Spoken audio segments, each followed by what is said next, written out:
Welcome to Buddha at the Gas Pump. My name is Rick Archer, and my guest this week is Jan Espen, who lives in Denmark. And Jan was recommended to me by my friend Anatole, who recommends a lot of people. And I've read quite a few pages of information on Jan's site, and in my opinion, he has a very fascinating story to tell, and has had a very sort of fascinating spiritual journey over the last many years. So, welcome, Jan. Thank you. Happy to be here. Yeah, I read all that stuff from your site that I recommended you recommended I read, and I would recommend that our listeners read that as well. And I get feedback from people sometimes saying, enough with the stories. It's just mind candy. Why do people have to all tell their stories? But other people say, I love the stories. I can relate to them. They sort of, make it seem more like it's possible for me too, if it's possible for this guy. And so I usually invite guests to, do whichever they feel is most appropriate, either to tell their story or to just sort of tell their teaching if they have one. But in your case, since you don't seem averse to telling your story, you've told it in some detail on your website, I think it's quite fascinating. If you don't mind, perhaps we can go through it, because most people listening to this will not have read your website and would probably rather hear you tell the story personally than just have to sit there and read it in print. Yeah, sure. No Okay, problem. great. So So, start wherever you like. well, we can do it chronologically. If that makes sense. Yeah, in some way it does, because I have recollections from very, very early, lying in the Hmm. crib before I had any language or anything. And I would go into states where I become full of light and bliss and totally catatonic. I Hmm. couldn't move. So you're just an infant and you remember that. I was an infant, yes, and I remember this. Hmm. And I would have these experiences going on again and again later in life. That's why I recall them probably. And they would come back when I meditated later without being catatonic, but the same bliss, the same light. Hmm. And I didn't know what was going on then, of course, so I just, when I got a language, I termed the state the log, because I was like a log when it Uh-huh. happened. Uh-huh. um, yeah, but that went on and off until I was about 7 years old. And then I had a fairly boring childhood, I think. Then when I was about 16, 15, 14, probably 14, I decided to meditate. Hmm. And I didn't know anything about meditation. So I just sat down cross-legged on the floor and looked inside. And suddenly something exploded up my spine Hmm. and blasted me out of the head, out of the body. And there I was about 3 feet above the body, swinging from side to side in extreme bliss. Hmm. And my heart would beat rapidly, and I would sweat, and hairs would stand on end. And So you were still feeling your body even though you were 3 feet above I it. was I was feeling my body completely, and the bliss was very physical. Hmm. It wasn't just a out-of-body bliss kind of thing. It was very, very physical. Hmm. But some vantage point was 3 feet above it. Yeah, swinging from side to side Hmm. very rapidly. It was an odd experience. That was my first meditation. Not bad. Got Not your bad. money's worth there. Yeah. And of course I was very enthusiastic, and I told my family to meditate, but Uh-huh. nothing happened when they tried it. What did they think of the experience you had had? I don't know. I don't know. Maybe they thought I lost it a bit. I don't Yeah. know. Well, anyway, I did this on and off. No, I had some other kind of meditative experiences where I went out of the body, and I was listening to music with the headphones on. Hmm. I listened to Baroque music, Bach and Handel, and like that. Um, and I would also get full of bliss and light, and frequently leave the body. I don't know about this leaving the body stuff. I don't care about it, but it happened. Just spontaneously. Yeah. Yeah. And then when I was 17, I decided to learn proper meditation. And for some reason, transcendental meditation was very popular in the 70s. Yep. This was in 77. I was teaching it myself back then. Oh. Yeah. So I learned transcendental meditation, and I had the same out-of-body and bliss experiences during the week of initiation. Hmm. And the teachers didn't know what to say about it, so I just, thought, okay. I had Yeah, these you great know, as experiences. teachers, many of us were rather ill-equipped, I'd say, but because our own personal experience wasn't necessarily any as profound as the people we were teaching, but Mhm. we had sort of a lot of rote learning, a lot of actual memorization, but sometimes things would come up that were not within the context of what we had learned and memorized, and so you either had to pretend you knew something or just say you didn't know or whatever, but it was sort of a compromise Maharishi had to make, I think, in order to have tens of Yeah, thousands of teachers. yeah. Probably a good compromise. He reached a lot of people, Yeah, it and did that. yeah. Well, I did the TM practice, and I had a lot of blissful samadhis. Hmm. Um, I also had some unconscious samadhis, which were very, very profound. What do you mean by that? I mean, I would meditate for like 2 minutes, Hmm. and then I would have a feeling now I have to stop meditation. I would look at the clock, and half an hour had passed, Right. and I was just gone. I had no sense of anything, any time passing or anything. And you hadn't been asleep. I hadn't been asleep, definitely not. Right. It's like your head wasn't like down on your No, chest no, or no, something, no, no, no. right? I've had a few of those. So have I. Well, and I would be extremely blissful, and the crown chakra would be sizzling with energy. The Hmm. skull would be sizzling with energy. Um,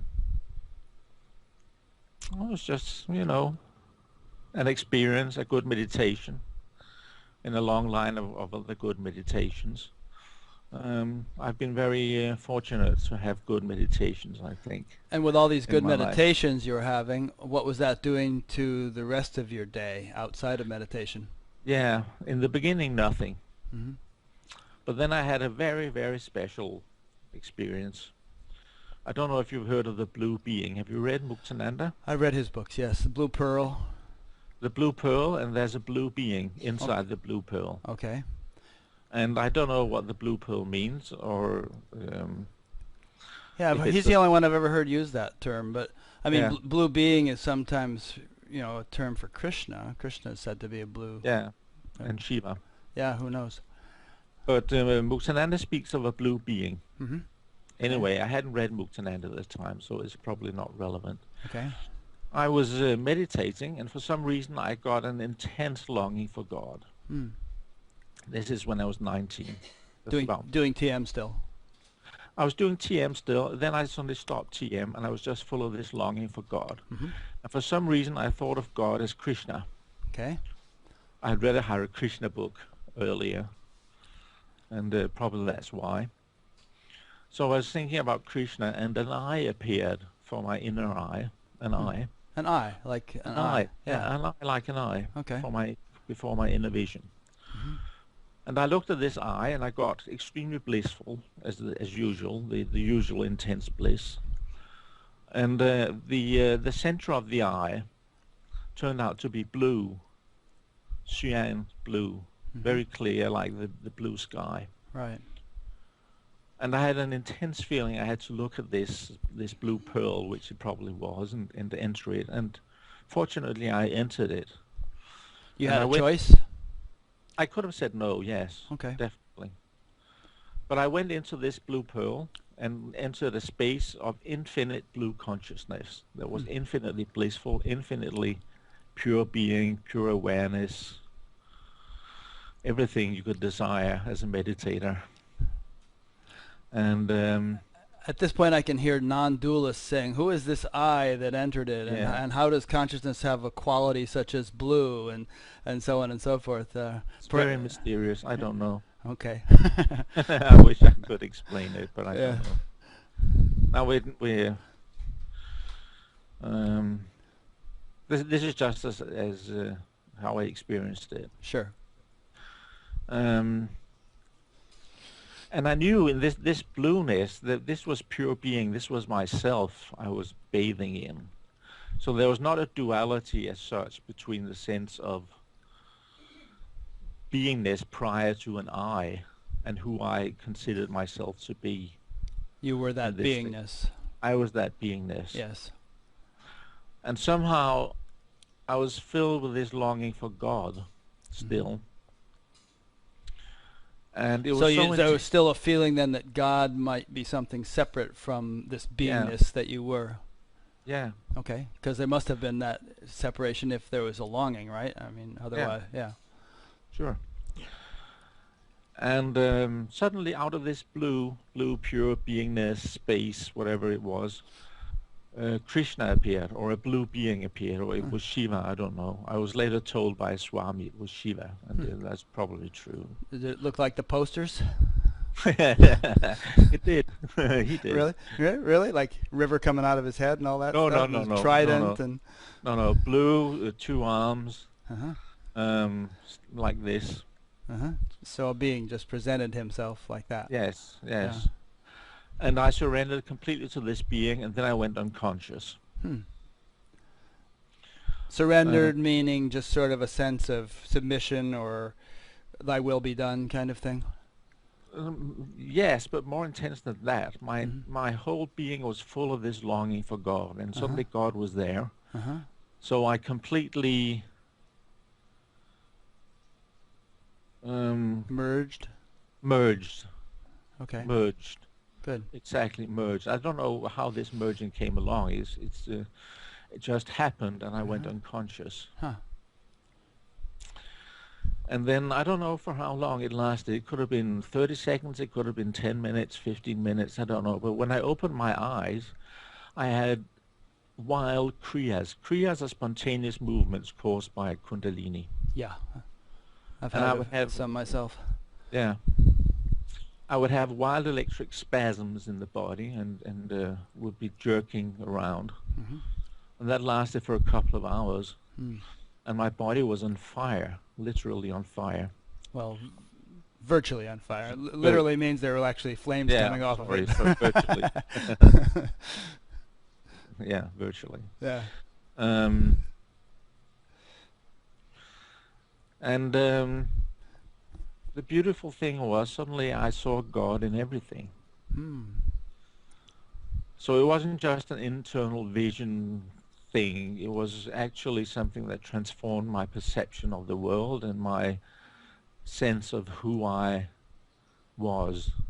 There was still a duality in the sense that a hardcore Vedantist would say, or a non-dual teacher would say, oh, there's a duality there. Yes, there was definitely a duality. Well, there was you seeing God in it. Yes. Yeah, yeah.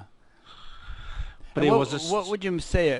Could you elaborate on what it means to see God in everything? I mean, you look at the lamp or whatever, and what are you actually seeing that makes that a vision of God as opposed to ordinarily looking at the lamp?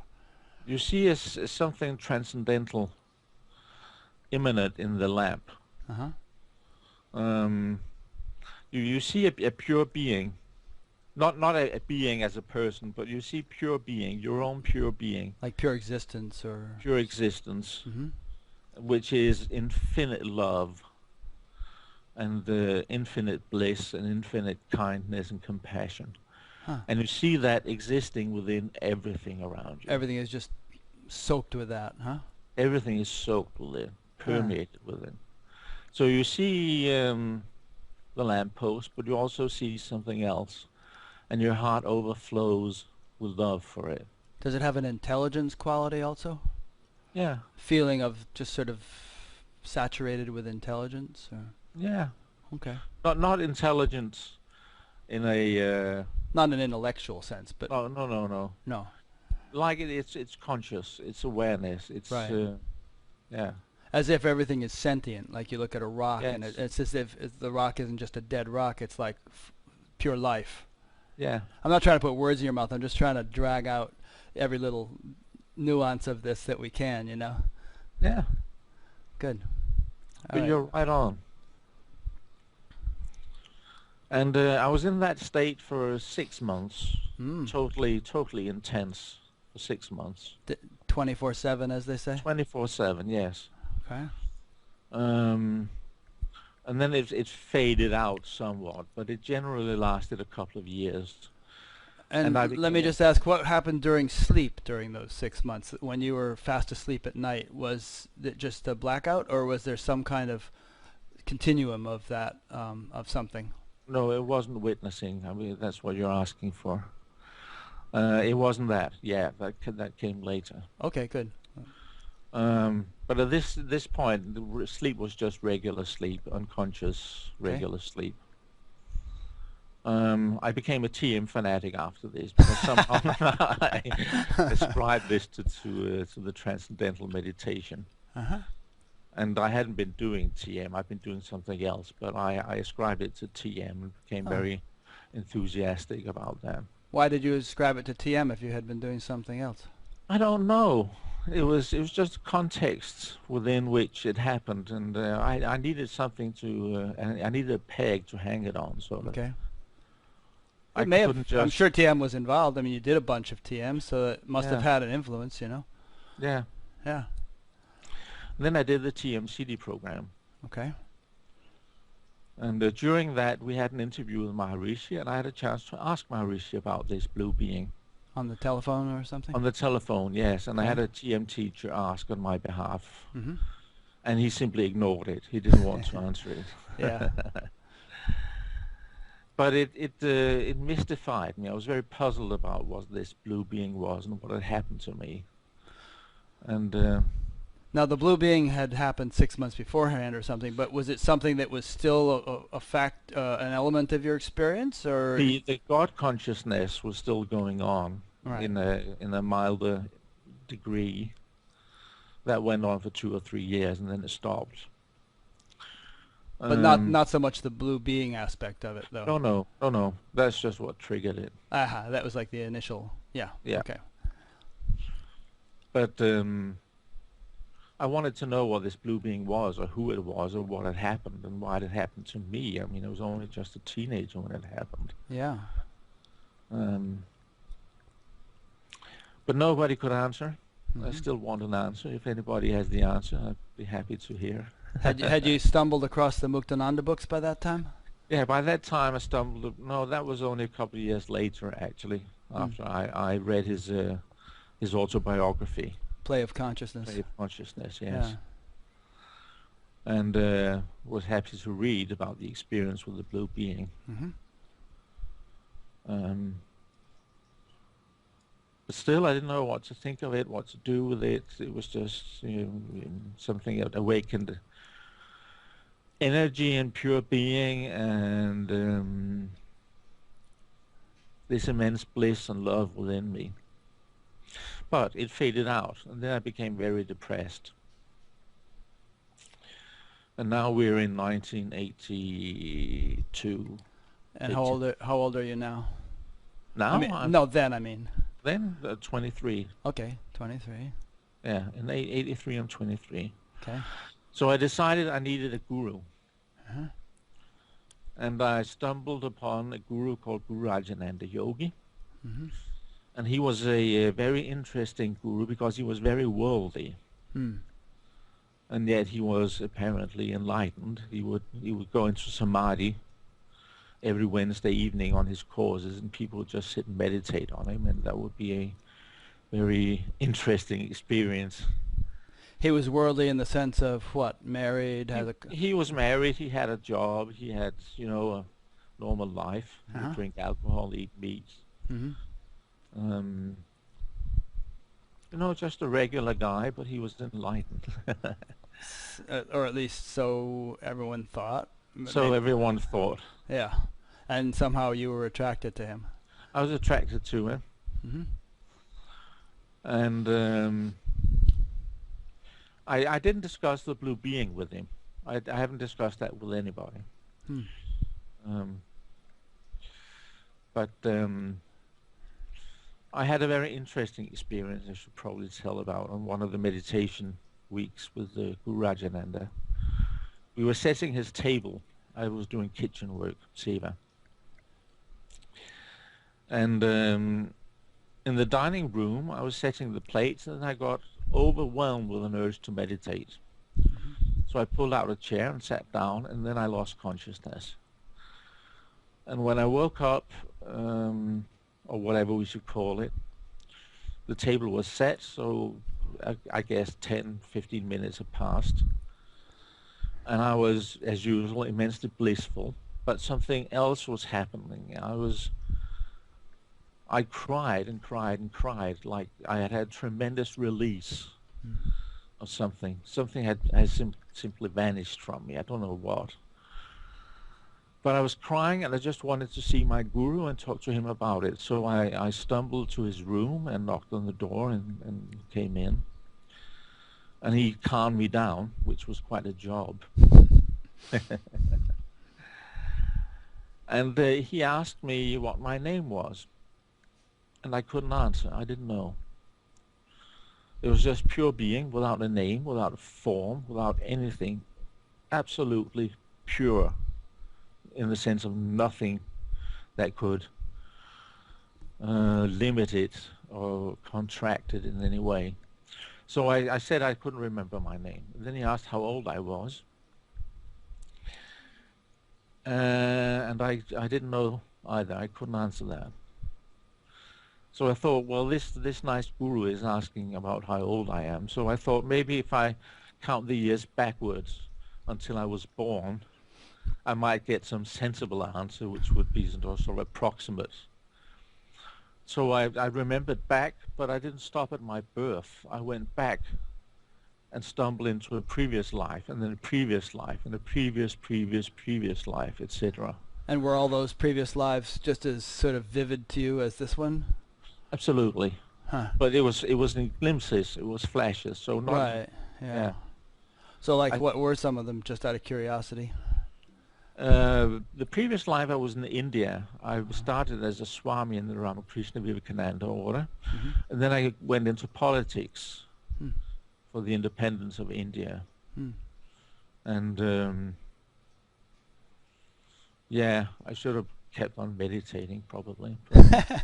Well, Indian independence was a good thing. And Yeah. and then some of the earlier ones? Some of the earlier ones, I have been a Christian monk a couple of times. One time I was painting altarpieces, Mm-hmm. and another incarnation I was copying manuscripts. Mm-hmm. And yeah, let me see. I had a previous one where I had been together with this guru. The same one that had Same. asked you your name? This is a couple of thousand years ago. Hmm. I've been with him, and I remembered I'd been with him, and I had sort of left him Hmm. very disrespectfully. I made a scene and was, sort of hated him and started speaking against him and Mm-hmm. stuff like that. And I remembered this, and I sat there silently thinking about this. And then Guru Raj, he turned to one of the other meditation teachers in the room and told an anecdote about a student of a guru who had behaved exactly like Hmm. I was remembering. It's like he knew about it. He knew about it, and then he turned around, he looked me in the eyes, and he said, "Do you remember?" Hmm. And I could only reply, "Yes, you bet, I do." Hmm. And that's all. We didn't talk about it further than that. I think it's significant to have discussed this for the last couple of minutes about the previous lives, because a lot of times, I suspect, and many people suspect, that if someone has, profound spiritual proclivities from a young age, they're just kind of picking up where they left off. And actually even the Gita talks about this. Arjuna asks Krishna, well, what happens if a person sort of dies before they finish their spiritual progress? And he basically says, well, you pick up where you left off in, so many words.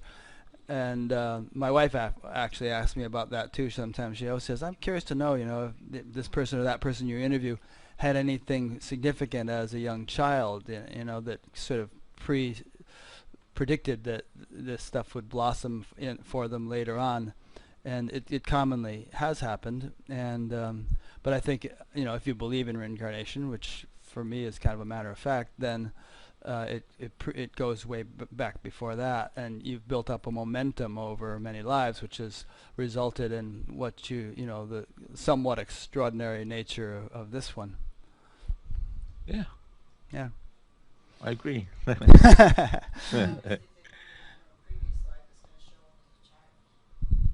My wife's just saying, obviously, if they bring it up bring it in from a previous life, it's going to show up as a child, when they're a child in this life.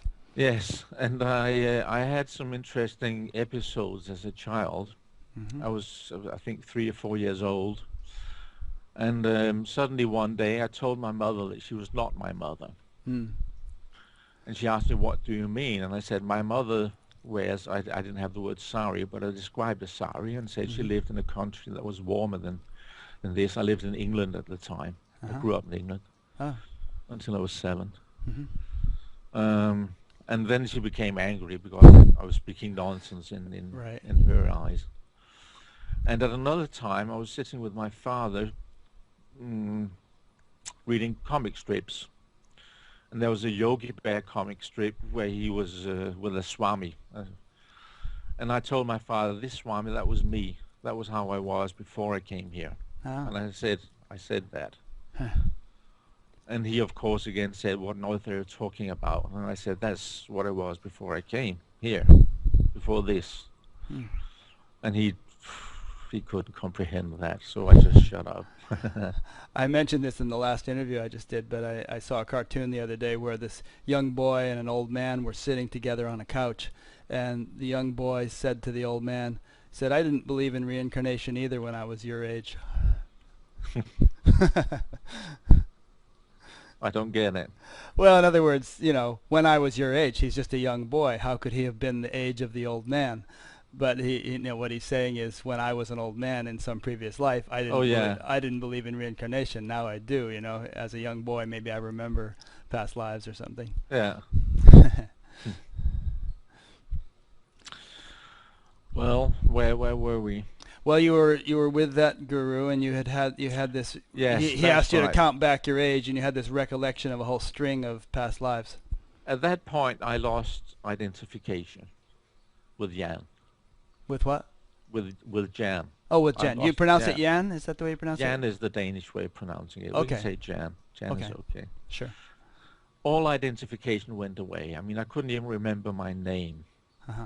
So there was just pure being at this point. And I didn't think anything about it because there was nothing to think about it. It was just pure being. It was nothing, nothingness, void.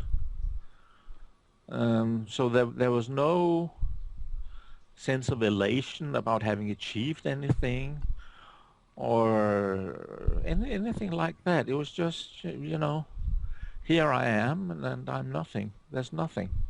There was not even the thought, I am nothing, because there was not that I to think that thought. Guru Rajananda, he told me to go to bed. It was only 8:30 at the time. And so I went off to bed. I was very obedient. If my guru says go to bed, go to bed. And I couldn't sleep, of course. I was just lying there, being nothing, and having nothing going through my mind. And then at 3 o'clock in the night, I suddenly had a vision of him in the room. He would appear in the room. And I told him, "Well, Guruji, I couldn't sleep. You told me to go to sleep, but I can't sleep." And he said to me mentally, "No problem." And then I was gone. And the next morning I woke up, there was a Jan again. So there was the ability to function in the world was restored.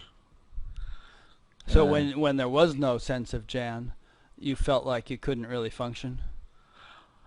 I could within the narrow space I had to function in there. I mean, go to bed and do nothing. That functioned. But you would have had a hard time driving a car, or No, not driving a car, but relating to people.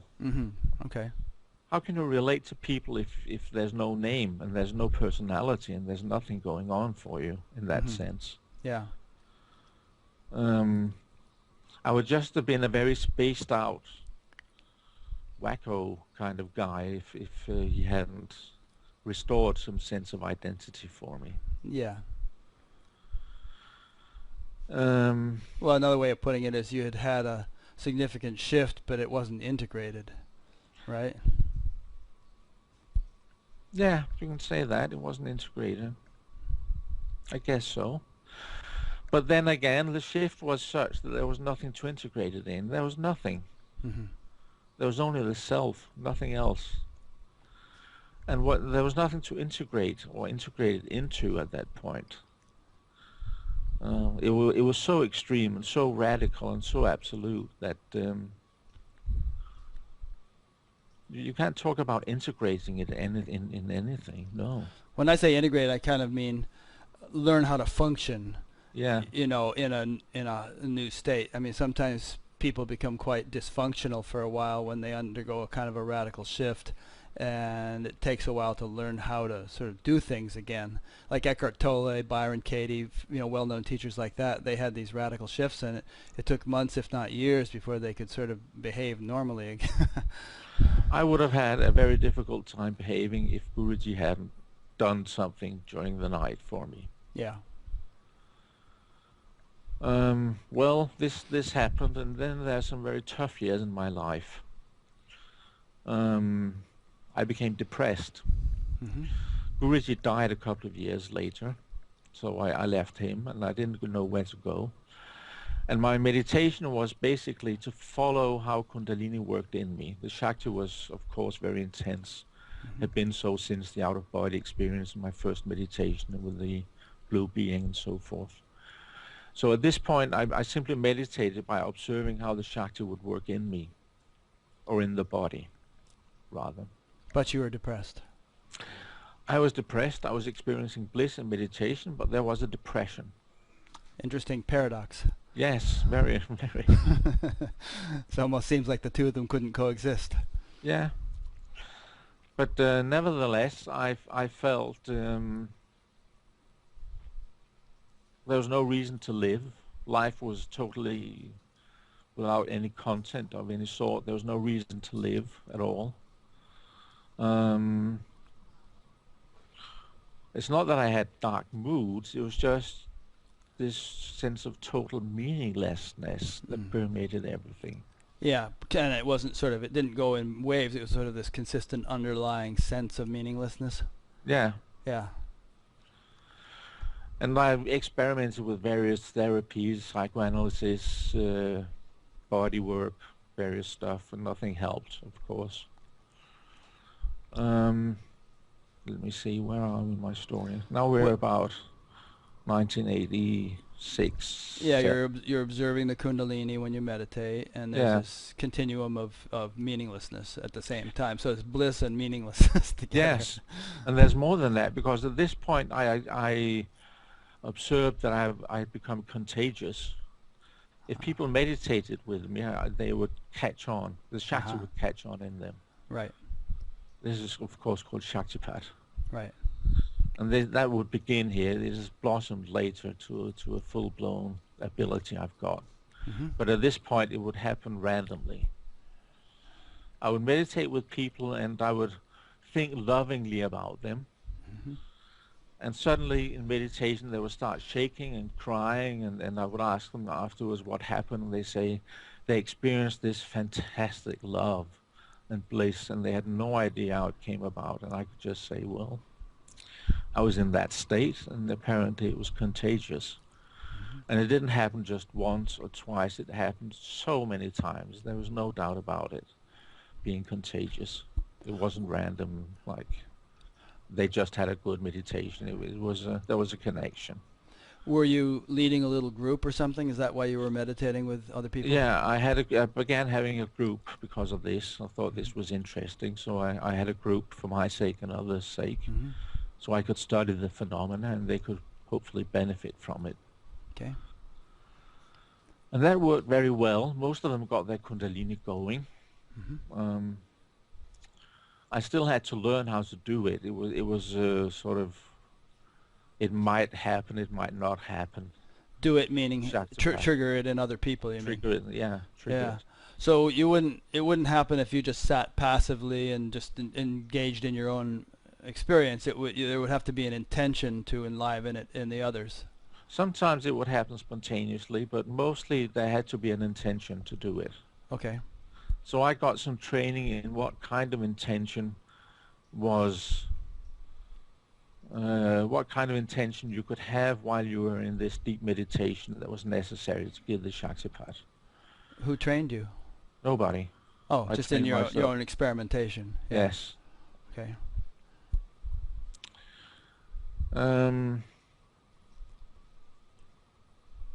Yeah. A lot of years went on with this. There's nothing special happened during these years. I mean, I was still this nothingness, and I would often see God in everything. And I would live with this Shakti in the body all the time. It's like a tingling electric sensation in the spine and in the skin going on all the time. But there were no radical breakthroughs for a number of years. Excuse me. Was there still a sense of meaninglessness going on for a number of years along with this other stuff? Yeah. Huh.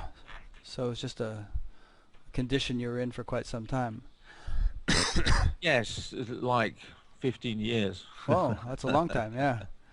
That's a long time. Were you managing to hold down a job or any such thing during all this? I was a student at the university. For 15 years? Oh. Wow. For 7 years at the university, and 3 years, 6 years at the university, and 3 years I studied art restoration. Okay. Like taking old paintings and restoring them? Fix them, restoring them, yes, Right. retouching Okay. damages and whatever. Yeah. Mm-hmm. And I finished that in 91. Then I met Amma, the Hugging Saints, Hugging Amma. And I became totally in love with her. I could see she was in the state that I had experienced with the blue being. Hmm. She was in that state constantly. So I surrendered to her and asked her if she would take me to that state. And she said yes. And then she manifested inside my brain somehow. I was there being hugged by her, and suddenly she was inside my brain, inside my mind, my head.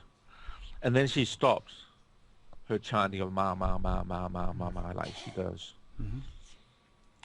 And then she went away from within my mind. And then she started ma, ma, ma, ma, ma again. And then she reappeared. And meanwhile, I thought, oh, darn, I've lost it. When you say what you just said, was all that happening while you were physically While I was being hugged. getting yes. darshan from her?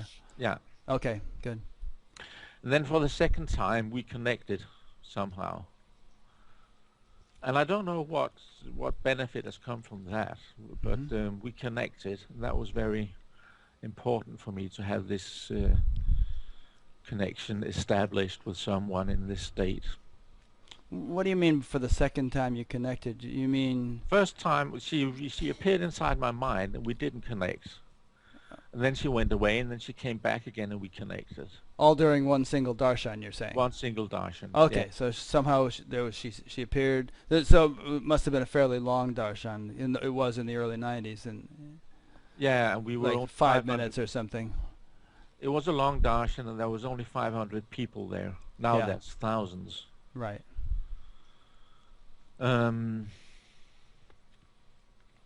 Anyway, that was a great inspiration for me, knowing her. Mm-hmm. But nothing really came out of it. I got bored with it in the end. Hmm. You go there, you get this darshan, you get the bliss, and then you go home and everything as it used to be. Right. So I began getting I had a feeling I've been meditating for so long, and then suddenly nothing was happening, and I had all these wild experiences. So I decided now I'd meditate 6 hours every day until my Kundalini went out of the root chakra into the spine and up into the brain. So I set a very rigorous program for myself. Early in the morning. Yeah, from 10 o'clock in the morning to 3 o'clock in the afternoon. Uh-huh. And One it took about meditation. 6 hours for it to build No, go no, through no, all no, those no, no. stages, or No. I meditated 6 hours every day for 4 months yes. or 5 months. I don't remember, something like that. And then in the end, the Kundalini crept out of the root chakra into the spine. It's about this long, 12 centimeters or so. Mm-hmm. And it was extremely blissful. And it entered the spine, and then when it came into the spine, it dissolved, stopped being a snake, and then it became a light energy light substance thing, whatever, that permeated the entire spine and went up to the brain. And this happened over the course of 4 or 5 months of 6 hours a day. This happened on the last meditation after 4 or 5 months of hard work. Yeah. And what And were then you? I'm sorry. Go ahead. No, what was your question? Oh, I was going to say. Well, I have a couple of questions. One is when you refer to the Kundalini as a 12 centimeter thing. Obviously, it's not a thing which some surgeon could locate if they cut you open. It must be a subtle thing. Yeah. And so what? First question is, what is that subtle thing made of, and how does it look? I mean, I've always heard of it as an energy, and sometimes it's referred to as a snake, but I've never heard it referred to as a 12 centimeter. It sounds like a worm or something. It was like a worm. Huh. Actually, it felt like, something penetrating my spine, very physical. But it's an elongated little band of energy. Yes, Yeah. and the reason I say 12 centimeters, that's an estimate, but I had a sense of the speed with which it entered the spine, and that gave me a sense of the length of it. So that's why I say about 12 centimeters. Could you actually visually see it, or was Yes. it more felt kind of thing? It was felt, and I could see it. Okay. It's light. It was light. It was a light phenomena. So it's like a little worm of light. worm. So to yeah. Yeah, worm of light. And as it moved up the spine, could you sort of observe it progressively going to each chakra and No. awakening that? No? No, when it had fully entered, it dissolved and spread out into the entire spine I as see. light. Uh-huh. And then it filled the brain with light and energy. Okay. And you say it was hard work. I mean, Yeah, 4 or 5 months, 6 hours a day, that's pretty hard work. yeah, a lot of times people think of meditation as not involving work, but it's just you're surrendering, you're relaxing, you're settling in or whatever, but there are forms of meditation which do involve work. So what kind of actual work were you doing there? I was following my breath, Uh-huh. and on the in-breath I sensed energy moving up the entire spine, Mm-hmm. and on the out-breath I sensed it spreading from the brain in all directions. And you were able to, well, it would be hard work to sit and do that for 6 hours, I would say. Yeah. Yeah, take a lot of dedication. And Yeah. did you find your mind kind of wandering off during the process, or were you really anchored into it? I was very anchored into it. Okay. Yeah. So it wasn't a lot of distraction. You weren't thinking, "Oh, I'm hungry. Oh, my legs hurt." You were just really focused in on that process. For some reason I was absolutely focused into it. Nothing like I'm hungry or I want to drink or no, it just worked. Huh. Yeah. Well, it must have been something that it was time for you to do, Yeah. I mean, I don't think the average person could just sit down and do that, but No. it was right for you at that time. Sure. Okay. So then 6 months or 4 or 5 months, you said, and the energy had come up to the top. Brain. Yeah. And then what happened? Then I had very violent kriyas going on. Again. I had electric shocks, very, very dramatic electric shocks. Mm-hmm. when I meditated, so it was very difficult for me to meditate. And these electric shocks were contagious also. So people I was meditating with would have these electric shocks, and sudden spasms of the arm or legs, or the body would jerk. Yeah. So I stopped meditating, and the Hmm. Shakti would still go on at full force, traveling up the spine, working on the chakras, as you asked. Yes, I began to feel that afterwards. Um, and I went during through a phase sleep, of this myself, actually, yes. and like 1970, I had been on a long meditation course, and I came back and I was driving an ice cream truck. And whenever I got settled, especially when I meditated, head would be thrashing around and stuff. But when driving the ice cream truck, even if I stopped at a stop sign and sat still for a moment, my head would start to go. And were you initiated with Shaktipat at No, some? I was just doing TM. I've been doing it for a Okay. couple of years, and I had just come back from a 1 month course with Maharishi. But there was this kind of shaking going on, and also some other things too. Like one time I was sitting in a living room, and my face kind of spontaneously went into all these really strange grimaces, like all these like gargoyles almost. I felt like my face must look like if someone was looking at me, but I just sort of thought, okay, something interesting's happening here. I'm working something out, so I just kind of let it go through all that spontaneously, and after a while, it just subsided and went away. But anyway, this is not my Yeah. story. I just wanted to throw that in just for kicks. Well, then I decided I needed proper Shaktipat from somebody. Yes. So I Googled. I'd heard about Anandima Hmm. um, somehow. I don't know, but I Googled her and I discovered she'd just been in Europe, and the course had ended the day before. Oh. So I wrote to her ashram and asked if there was any way to get Shaktipat from her, in absentia, as they call it, which in effect means by mail order. Yeah. And I got the reply that yes, she did that, and I could send a photo, and she would give me Shaktipat, and I would receive some items, and at a certain point, a date, I should meditate before her picture and offer some fruits and flowers and the usual Indian ritualistic stuff. Hmm. So I did that, and I was asked to place a rosebud on the top of my head at the time of initiation, and I clearly felt an energy drilling into my brain down the spine when I received the Shaktipat from Anandima. The rosebud was something they had sent to you? They had sent that to me, I see. and it obviously or apparently held the Shakti from Anandima. Hmm.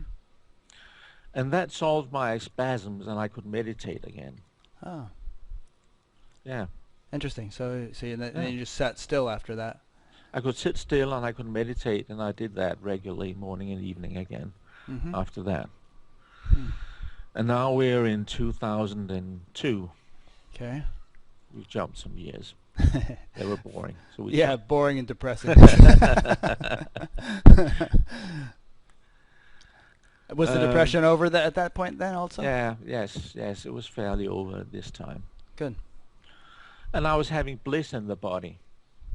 And I was having that while I was depressed, which is paradoxical. You mean over those 15 years? Yes, the Bliss bliss, and bliss right. will become stronger and stronger.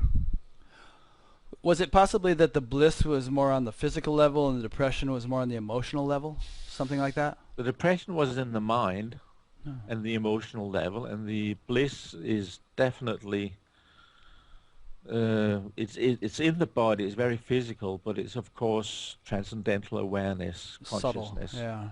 subtle. Hmm. Um, I began having a group again at this time, meditating with people, and I discovered I could control the Shaktipat thing more and more. Um, Let me see what happens. What happens here?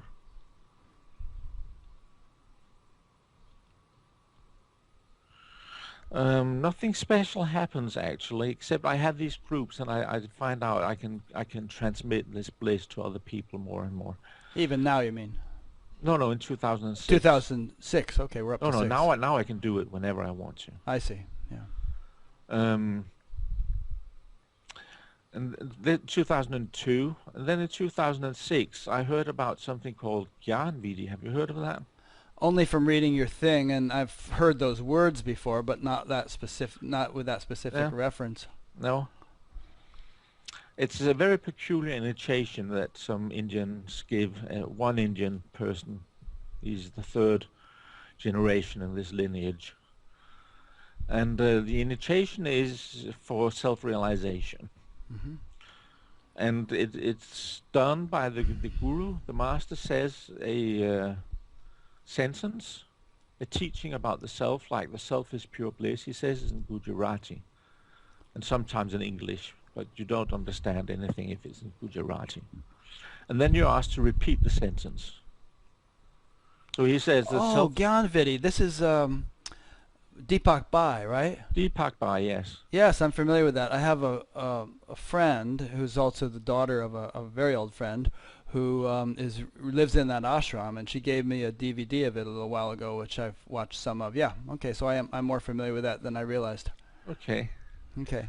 But for your viewers, I'll explain. Yes, please. He says a sentence and you're asked to repeat it. Mhm. And that goes on for 48 minutes. Mhm.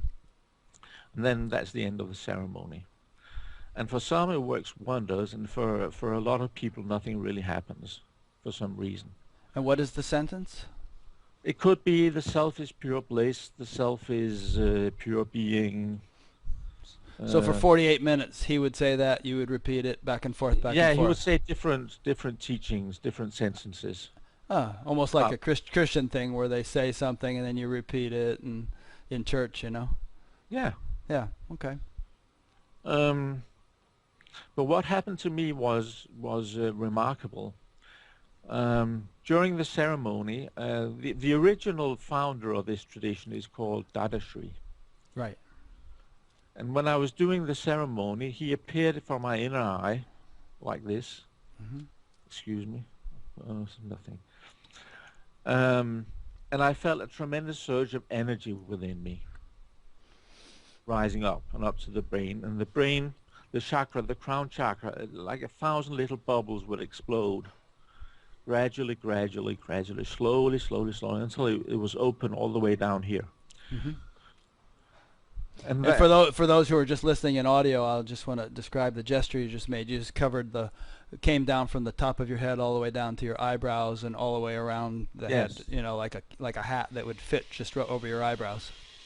Yes. Yeah. Okay. And that was the 48 minutes for me. And when I opened my eyes after the ceremony, I saw the self in everything. Hmm. I had earlier seen it as God, as Krishna, but at this point I recognized it as my own self, Mhm. as a oneness. There was no bliss at this point. It was absolutely cool, pure, simple, pure being. Hmm. So I was not ecstatic or elated or anything. I was totally cool. I just saw the self in everything. Very vaguely, but it was there. And within the next couple of days, it expanded. We had a meeting the next day. Of course, I told Deepak Bai about this right away, and he was impressed. He thought it was marvelous. And the next day we had a meeting, and I was totally fascinated because all these Indian ladies were sitting here chatting. And I marveled because I saw the self in them. Mhm. And how could the self, which was absolute and silent and motionless, sit there chattering? That was very odd Uh-huh. experience. And it's integrated even more and more since. So it's not so odd anymore. After 2 weeks, bliss began to erupt out of nowhere within the body, but not in particular in the spine. Just the body would become electric, and I would feel this pure being vibrate That's the best word I have for it. It would vibrate with bliss. So the pure being suddenly became alive as Shakti. So we had the Shiva aspect, and suddenly there was the Shakti aspect also. Mm. And I would recognize this in everything. So the This Shiva aspect would be the pure being silence, and the Shakti aspect would be the vibrating, yes. blissful aspect. Mm. And I would perceive both in everything Mm-hmm. and in other people. And when I was sat for meditation with other people, and I would perceive this in them, or rather them as this, because that's the truth about them, about everybody. And perceiving this, and at the same time having an intense prayer that the Shakti should awaken in them, then the Shakti awakens in them, usually. And that's the trick about Shaktipat. It's very simple, actually. So you wouldn't need to touch them or anything like that. It would just all be sort of on the. I would sit next to them. I would put my left hand or right hand on their knee. I still do that, but it's not needed. But I do it. Sometimes it boosts the process somehow. Okay. I would place my hand on their knee, and I would identify with the pure being in them. I would sort of I would move my awareness from the Jan level to the level of pure being, and I would recognize the pure being in them as them. I would see the unity of their pure being and my pure being, and then I would pray for their Shakti to awaken. Do you feel that this might be similar to what Amma is doing when she's giving darshan to people? Yeah, I've had that thought. Because obviously something very profound is happening. I don't claim to know the mechanics of it, but you know, she's waking something up in people for sure. Yeah, that's for sure. Mm. But this this has lasted for 6 years now. 6 years since I got the Gyan Vidya initiation. Seeing the self in everything. Seeing the self in everything, and enjoying being in bliss always. You're probably familiar with that Gita verse. He sees the self in all beings and all beings in the self. Yeah, that's what it is. So bliss is kind of a 24/7 phenomenon. It goes up and down. Yeah. But it never goes away. There's always a baseline, at least. There's always a baseline of this vibrating, sizzling Shakti presence. Yeah. And the pure being. There's this joy. It's not almost like a love affair between pure being and this Shakti sizzling as everything within everything. And that goes on 24/7. I don't lose awareness when I sleep. That's your next question. It was actually. I won't credit you with being psychic because I tried to ask it earlier, but it's an obvious, next question is, and so what is sleep like now? Let's say you're fast asleep, it's 3 in the morning, you've been asleep for 5 hours. What is the nature of that state that you're in? I'm not aware of what's going on around me. Right, because that would imply your senses are functioning, which they don't do during sleep. They don't. Right. But there is an awareness of existence. Earlier, this would go away. There would be going to sleep, unconsciousness, waking up, and then reminiscing about your dreams. Right. Reminiscing. Thank you. Yeah. But now there's a continuous awareness of being alive, of being present, while the body is sleeping and Yan is dreaming. Yeah. So it's probably, correct me if I'm wrong, but you're probably not lying there thinking, oh yeah, this is cool, I'm aware during sleep. It's more like just a sort of a presence or an awareness, which is there without needing to think about it or do anything or whatever. It's just there, right? Yeah. Yeah. It's passive, inactive. Yeah. You can't even say it's passive and inactive. It's just there.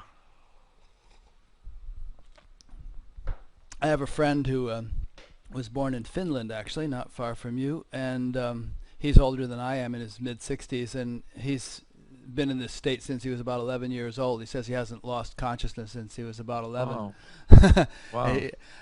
So far he hasn't agreed to an interview, but one of these days, man, it's going to knock people's socks off. So now, do you have something to add? Because I have another question, but I don't want to cut you off if you. Please go ahead. Okay. One thing Maharishi always used to talk about was the progression from, inner witnessing all the time, like you're saying, and then, waking, dreaming, and sleeping. He used to call it witnessing, and he'd say that this witnessing of sleep is kind of an acid test of self-realization, because if you lose awareness during sleep, then you really haven't, the self-awareness hasn't really been solidly established, and then he also talked about ultimately seeing the self in everything, which of course was not a unique idea to him. It's in all the scriptures and everything, seeing the self in all you apprehend. But he spoke of an intermediary stage of what he called God consciousness, where there was a sort of an appreciation of the most refined aspect of the relative, or celestial perception, he would call it, and he sometimes alluded to a whole world of beings there, a whole realm of the celestial that is ordinarily beyond our crude perception. So what would you say about all that? Yeah. Well, that's the state I'm in. So the celestial perception? The God consciousness phase. It's an intermediate phase between cosmic consciousness and unity consciousness in Maharishi's terminology. Correct. Although some people say that it's not necessarily so linear, it doesn't necessarily have to go in that order, but would you say that in fact it does go in that order? It did in my case. The cosmic consciousness was back in '84 when I lost the identification. Yeah. That was definitely cosmic consciousness. Although in his worldview, the cosmic consciousness would include the witnessing of sleep. Okay, it was almost there then. Okay. thin layer, which was removed with the Gyan-Vidhi. Okay. That's probably more accurate. Alrighty, so maybe it fully matured with the Gyan-Vidhi, and there was the 24/7 awareness, and but then you say that's where you are now in the God consciousness with the. I would definitely say so. Yes. Can you elaborate on it a bit more in terms of this whole idea of celestial perception? There's no celestial perception in the sense that you see divine beings or anything like that. Subtle phenomenon, angels or auras or all that kind of business. No, I've had some experiences with celestial beings, yes, but they are. It's been a one-time or two-time thing. I was meditating in my studio once and was very blissful, and then suddenly I had this sense of a being that came and sat before me. And then I asked this being, why are you doing this? And who are you? And she said she was a celestial being which came here to acknowledge and respect what I have achieved with my meditation. And that was a nice experience. Yeah. Because nobody told me anything about what was going on in my meditation. Yes, you needed a little bit of confirmation. I got confirmation here, and that was what I needed. But apart from that, I haven't had any of these experiences. But I'm very perceptive to people's energy, state of mind, etc. I read people like an open book. Yeah. And so, maybe just to clarify our terminology, would you, and if so, how would you distinguish between cosmic consciousness and God consciousness? Cosmic consciousness would be a state of pure being. Yes. And no bliss. And in God consciousness, you have the bliss of perceiving, almost recognizing it as the self in everything. But you see it as divine. You project God onto it. There's a duality involved. And then in unity consciousness, which I've had glimpses of, you recognize it directly as this is the self. Hmm. There's no duality whatsoever. And that's why it's called unity consciousness. And all these non-duality gurus today, I mean, they don't know what unity consciousness is, unfortunately. They're talking about something else, probably cosmic consciousness. That's my sense, actually, and I don't, and I sometimes try to prod them on that point when I'm interviewing them, but I don't really feel fully qualified to do so. You know, it's sort of a leap for me because I'm just a little bit going on my understanding and my intuition rather than, claiming to have, fully matured in this experience myself. But I do feel that, I found a quote the other day. I actually have it printed out. Um, it's a Tibetan proverb. It says, "Do not mistake understanding for realization. Do not mistake realization for liberation." And I often feel that, firstly, people sometimes hear all this non-duality talk and everything, and they gain an intuitive understanding, and they think, that's it, realization. Hey, dude, I've got it. I can teach Yeah. it. I can turn around and teach it, maybe. All right, but then sometimes also people do have genuine realization, a profound shift in their experience, and yet there's an assumption all too often from my observation that that's regarded as final or as complete. And I'm always saying to people, I think there's more. I think there's more progress. And very often they say, no, this is it. There couldn't possibly be more.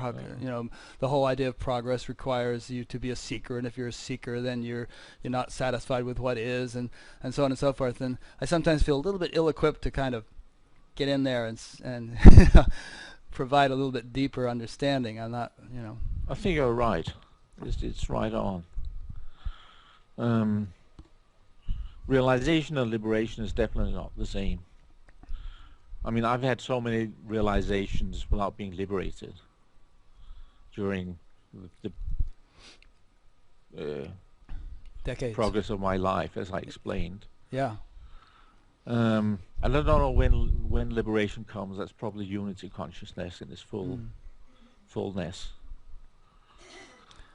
And I wouldn't say these Neo-Advaita people are in unity consciousness. They don't speak about bliss and love. They speak about pure being. And that's cool. That's probably okay. I mean, the state they're in, and it's pure being. But I think the love, the bliss, which I'm speaking of, which I'm bathing in, is missing from their teaching. Yeah. Maharshi once said, someone asked him about what happens if a person just gets to this sort of cosmic consciousness state, pure being, without unfolding the bliss that could unfold after that. He said it felt like it was a bullet going through his heart, to just the thought of them missing out on that. Yes. And he tried to evolve techniques to help people sort of move beyond that state of just being, being awakening. Well, I feel the same way. It's sad. Although, you know what I have noticed is that a number of them were speaking that way maybe a few years ago, and now they're saying, wait a minute, there does seem to be an evolution taking place here, and they're kind of like, there's a general, I see it as sort of an upwelling of a kind of evolving understanding or experience, which I suppose might be inevitable. I don't know, the evolutionary force being what it is, I don't know if you can say stuck at a level which is not complete, although maybe you can linger there for a while.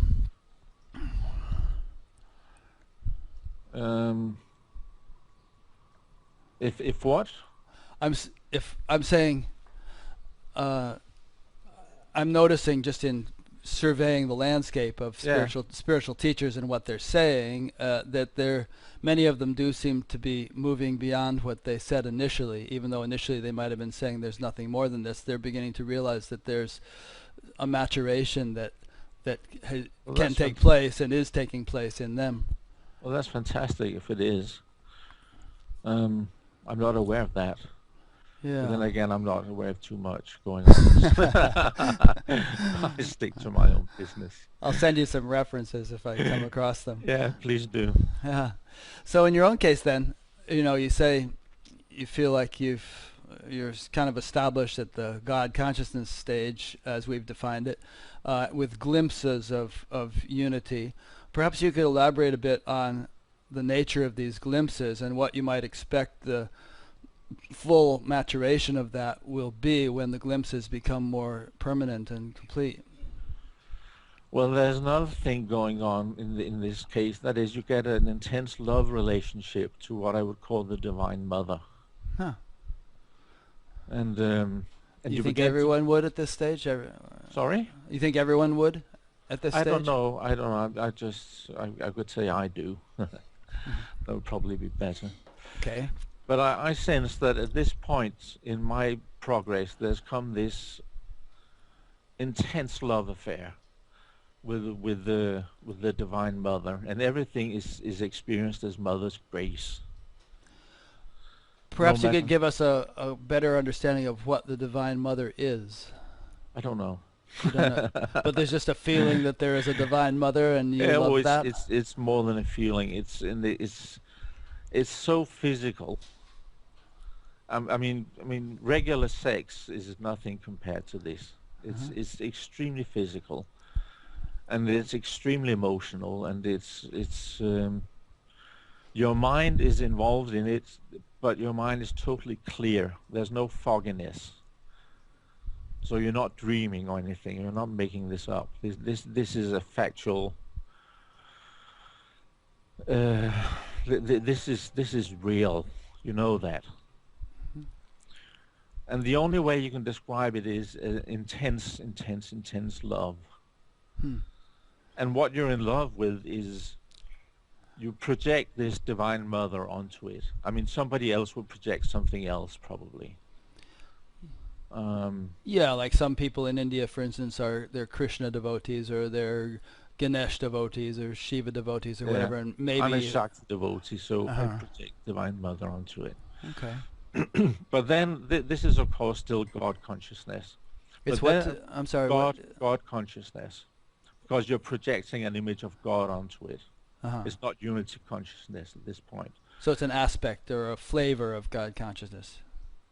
You would Suddenly say. the duality involved in this evaporates, Mm-hmm. and you have an absolute certainty that what you're seeing is who you are. It's very, very difficult to explain. So now, wait a minute. So now there's what you just said, and then there's the whole thing about the Divine Mother. Are they one and the same thing, or are you talking about two different? I'm talking about how it culminates and how it flips over into unity consciousness. I see. So there will be this sort of profound, intense devotion to the Divine Mother, and then that will somehow flip over into the unity Yeah, experience. Yeah. Okay. but it's not an intense devotion because there's not a subject being devoted. Huh. There's just a sense of the Divine Mother as pure bliss, pure Shakti, which permeates you and which you are. But you have this love, and this love is maybe it's the love that projects the whole idea of the Divine Mother in order to have a peg to hang it on. I don't know. Huh. It could be going on. This is what is happening in God consciousness. It's very difficult to explain. I'm probably not being very clear right now. Oh, you're okay.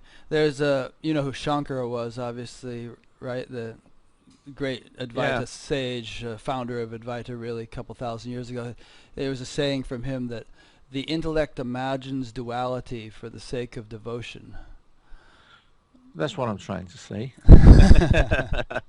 Thank you.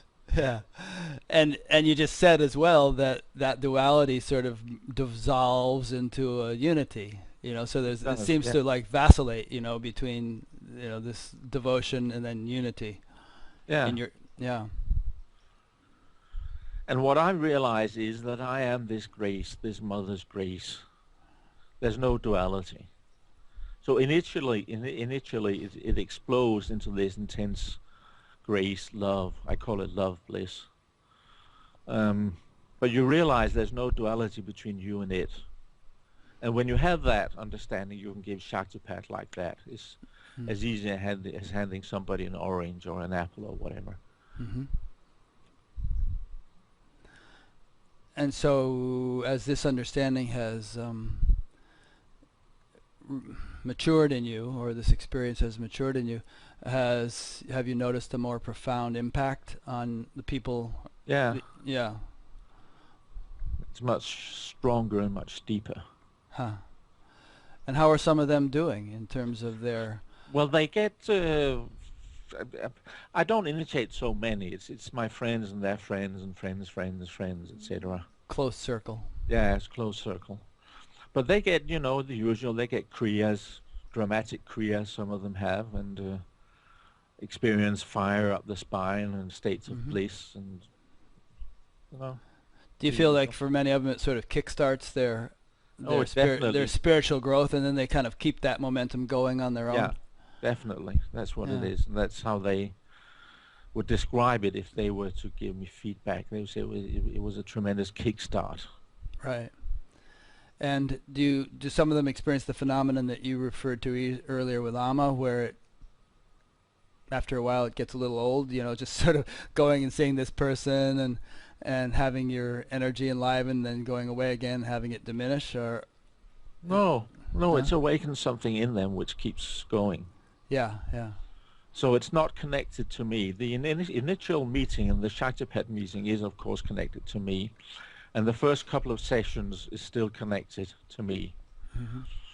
But then it gets so strong and they get so used to it going on, so they become independent of me in their spirituality, which is something I value deeply. Right. I don't want devotees or students or anything like that. Yeah. On the other hand, maybe it would beat restoring old photographs or old paintings, but maybe not. What do you mean? Well, in other words, if you could do this full For a time living. for a living, as opposed to having to spend most of your time restoring old paintings, Yeah. would you find that more gratifying, or I have a software company. That's how Oh, I make okay. my money. Oh, okay. Good. Plugins for Photoshop. Oh, really? Yeah. Interesting. Do you write them yourself? You write Yeah, the pro- I code them in C++ and Huh. Cool. for photo retouching. Oh, I see. Which is something you had to do yourself. So you probably thought, well, I need a plugin for this because it's not easy to do without a plugin. Exactly. I was retouching my paintings and I realized there was a problem and Photoshop couldn't do it, and that kick-started the business, the company. Huh. Did you somehow learn C++ on your own, or had you learned that in school? Oh, I learned it on my own. Just got a book and studied it. Yeah, I got a book and started it. Not bad. Huh.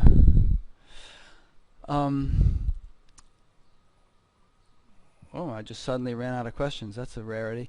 Do you have anything you'd like to add at this point? Do I have anything I'd like to add? What can you add to something that is inherently nothing? I'd like to add that. Yeah, that's No, good. it's I would love to be able to describe what life is like when you're blissful all the time, Hmm. because people think it's an emotion you've got, Yeah. Oh, but it's not. right. It's And I some imagine even regular emotions are there on top of that underlying bliss, right? You might go through regular emotions are there, Right. but the bliss is something completely different. So if people are looking for it in an emotional context, they'll be disappointed. They won't find it there. I think Maharishi called that mood making, Yeah. and that won't work. And many contemporary teachers warn against trying to hang on to some particular experience that you have, I mean, Ramana Maharshi used to say that if it's an experience which came, it's going to be that experience is going to go again, and that's not what I'm referring to. I'm referring to something that doesn't come and go. It doesn't come and go. That's Right. for sure. It just stays there. Just goes on and on and on and on and on. Yeah, and I'm sure it's not boring. It's definitely not boring. Do you feel a little bit frustrated in your ability to adequately convey a sense of what it's like? No, because I see the self in the people that I would like to convey it to. So in a sense, I realize that they are realized already. Mm-hmm. So I mean, it's a paradox. You see people and you see they're identified with the mind, with the ego, with the personality, with the emotions, whatever's going on. people identify totally with what's going on in the moment and what has been going on in the past, and as that is remembered in the moment. Everything is in the present moment, even ignorance. On the one hand, you see this, and on the other hand, you recognize the self in the person, and you see the self is perfect. Mm-hmm. There's nothing to add to it. There's nothing to develop. There's nothing to grow. It's just there, calm, waiting to be realized. Mm. So there's no frustration in it. Yeah. There's only a great joy in being able to share it when you can. And I suspect you wouldn't be one of these people who say, well, you really don't need to do anything because you're perfect. You know, I'm definitely not one of them. No, because there are people who say that, and it's all well and good to see that essentially a person is perfect, but of what value is that to them unless they have that realization of that level of life themselves and are actually living it as you have been describing in your own experience. Yeah. But people should understand in this spiritual game that there's nothing to develop. They don't grow into higher states of consciousness. They're already within, perfect and complete. They just have to be unfolded or discovered or rediscovered or whatever. And it's not a matter of growing from something inferior into something superior.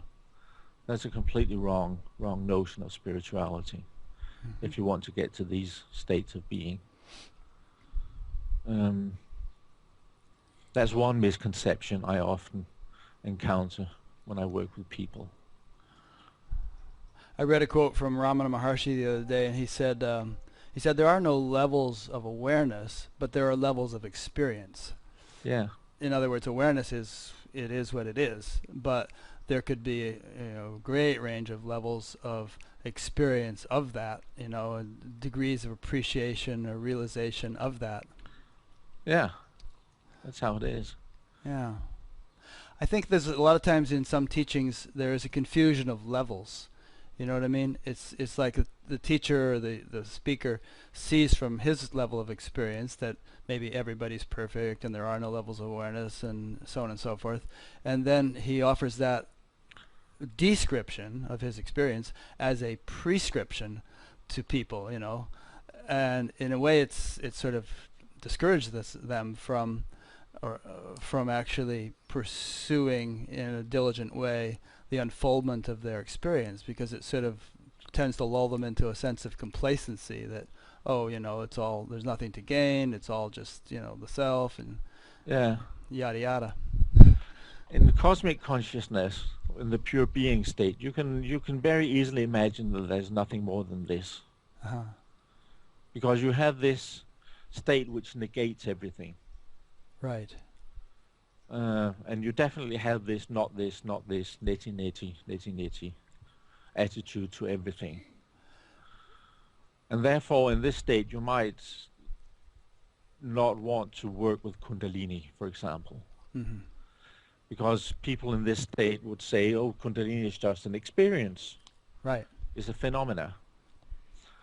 And it is definitely a phenomena for a while, but it culminates in that unity, which is not accessible in any other way. And one has to understand what Kundalini is. Maybe I should talk a bit about that. Sure. Kundalini is not a restricted energy within the body, mind, astral system, wherever it's located. It's a condensation of the self, like a contraction. And as such, it contains the essence of your ignorance. And because it contains the essence of your ignorance and upholds your structure as ignorance, it's the energy of the self constricted as you. And you function from this level of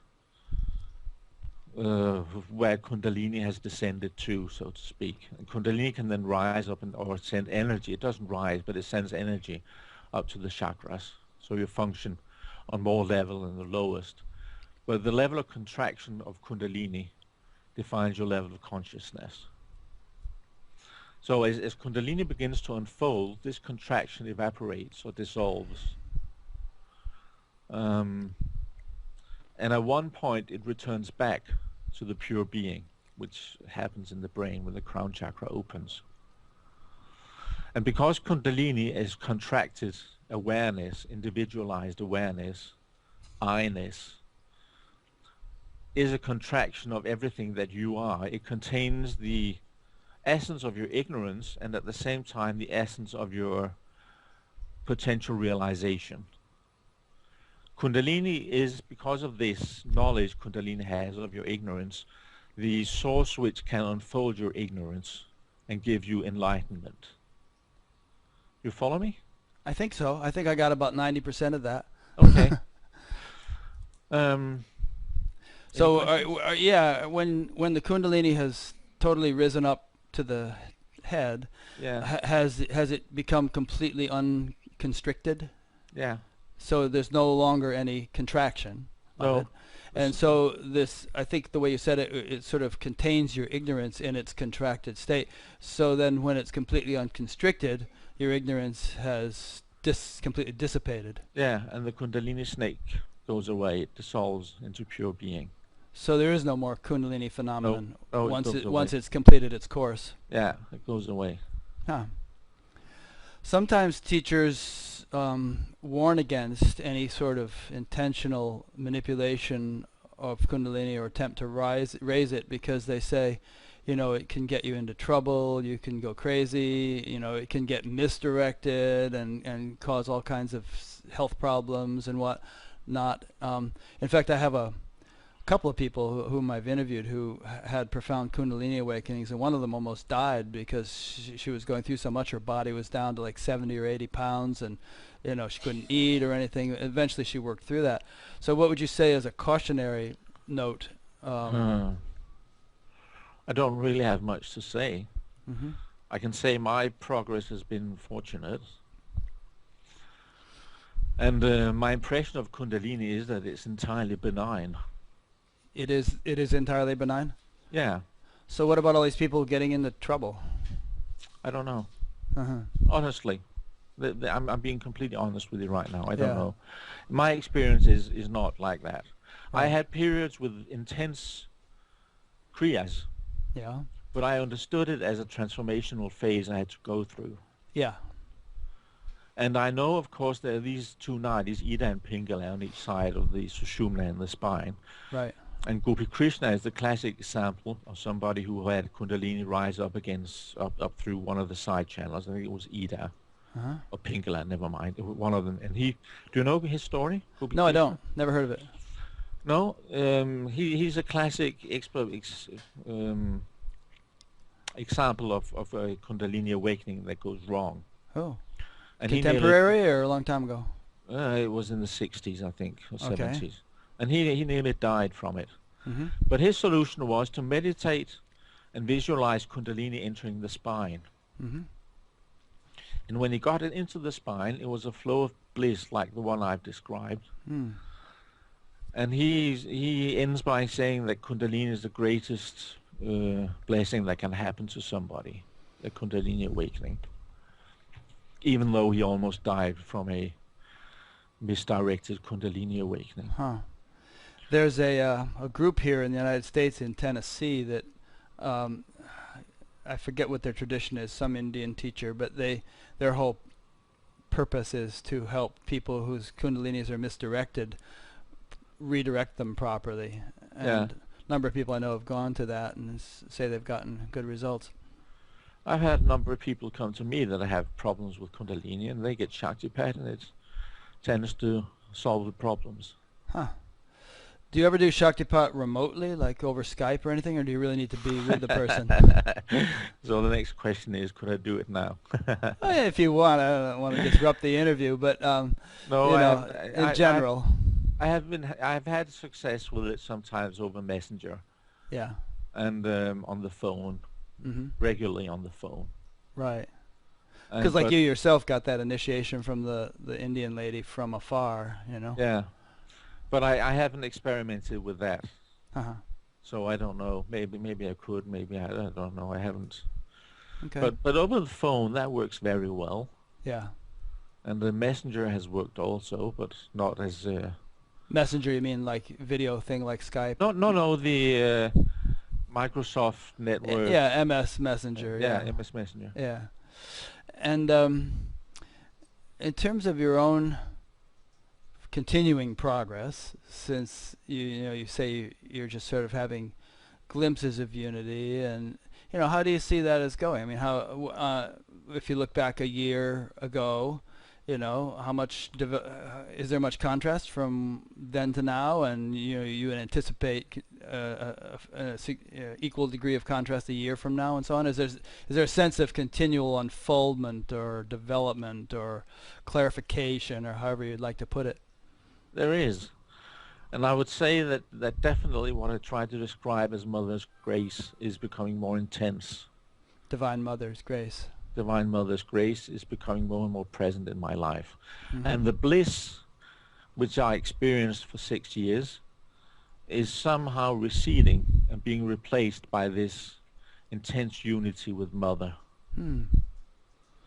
Divine Mother. Is there any sense of loss, or is it No loss. it's an upgrade? It's an upgrade, yes. Version 7.6. Yeah. Huh. Interesting. Yeah. Do you sort of feel like at some point there's going to be some kind of grand finale completion sort of thing where there's a breakthrough into complete unity 24/7? Yeah, Yeah. definitely. What is your intuitive sense of, you know, how close that might be? Oh, I wouldn't want to talk about that. Okay, it's probably hard to say. It's And hard to say, and I'm yeah. too, uncertain about it. Sure. And when that, not to get too speculative on you, but when that does happen, do you feel like that'll be the end of the story, or do you feel like there'll be a new horizon? It'll be the end of one story. Uh-huh. Definitely be the end of the story that's going on right now, and for the past, since I was born. And I think there'll be a new story that unfolds afterwards. Huh. And it'll be a story of greater, should we say, empowerment. The Shaktipat phenomena is only just beginning. Hmm. That will unfold a lot afterwards. Mm-hmm. And the ability to work with other people will become very, very much more profound and effective. Mm. That's for sure. And you do seem to have a motivation to do that. Absolutely. It's not like you're just going to sit by yourself and enjoy No, it. no. No, Yeah. no. No, Huh. that's what it's all about. That's the fun of it. Yeah. Sitting with other people and, just putting your hand on their knee and they freak out in bliss. That's fun. just don't try it on a public bus or something. No. Huh. Since we've referred to Maharishi a lot in this conversation, one other development that he alluded to was that he said, as he defined unity consciousness, it was this thing you've described where you feel a unity with the sense, with the object of perception, total, that is me, and I am, you see the self in that, right? And what he said was that as that matures, there's a sort of an expansion of the circumference. So initially it may be the primary object of perception, then the secondary, then the tertiary, and so on, until eventually it just expands out to encompass everything, the whole universe. And then he referred to that as Brahman consciousness, or kind of a more sort of profound level of wholeness or completeness or something. Wow. Does that ring a bell? I can only say wow. No, it doesn't ring a bell. Huh. It's beyond me. Can you sort of sense that it might go that way? I mean, is there a sense of the expansion of the circumference definitely. of unity taking place in your experience? Absolutely. Huh. Cool. There is. Yeah. Yeah. Great. Well, I think we've covered quite a bit. Is there anything else that you feel like you might like to mention that we haven't covered? No, this is my life story and what's going on, and I think we've covered everything. I don't know what is missing. No. Huh. Yeah, you're the kind of guy it might be interesting to check back with you in a few years and Yeah. see what's happening because it does seem to Hey, be. one Pardon? thing. Yes. I've written a book, Okay. and it's being published 1st of November. Oh, right. Yeah, we were talking about that. We were thinking of waiting until then to do the interview Yeah. or something, but I'm glad we went ahead. It's called Love Bliss, The Essence Uh-huh. of Self-Realization. Cool. And you can get Well. it on Amazon already. You can pre-order it. Uh-huh. And then good. So we'll when I put up this interview on my website, I will link to that Amazon page and Thanks. people Yeah, can pre-order it. great. And of course to your website. And there's some interesting things to read on your website. Basically a written account of what we've been saying here, but also some interesting discussion about Kundalini and stuff. Do you have some kind of email newsletter that people sign up for, or anything like that? No, I've been very private with all Yeah. this, so this is a bit of a step forward for me to make an Okay. interview like this. So far you're kind of a local phenomenon in Copenhagen or Local something. phenomena in Copenhagen, yes, Yeah. definitely. Good. Well, it remains to be seen what What destiny happens? will bring you. Yeah, Great. Well, I've really enjoyed this conversation, and yeah. I'm glad we were able to do it. We had some technical challenges, as often we do, but it worked out. So thank you again. And just to refresh listeners' memory, there's, this is part of an ongoing series of interviews, which I think this is number 78 or so.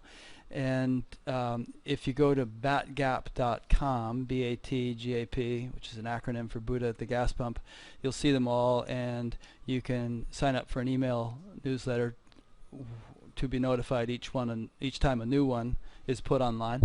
You can also subscribe to this as a podcast if you prefer to just listen in audio. And there's also a discussion group there where almost every time I put up one of these new videos, people start posting comments, and then discussion ensues. And sometimes the person I've interviewed jumps in and answers questions and all.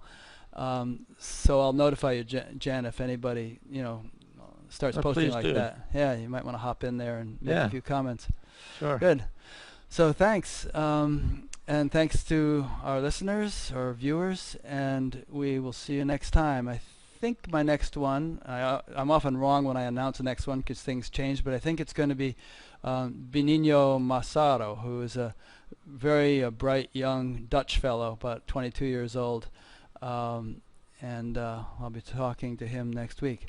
So thank you all, and we'll see you next time.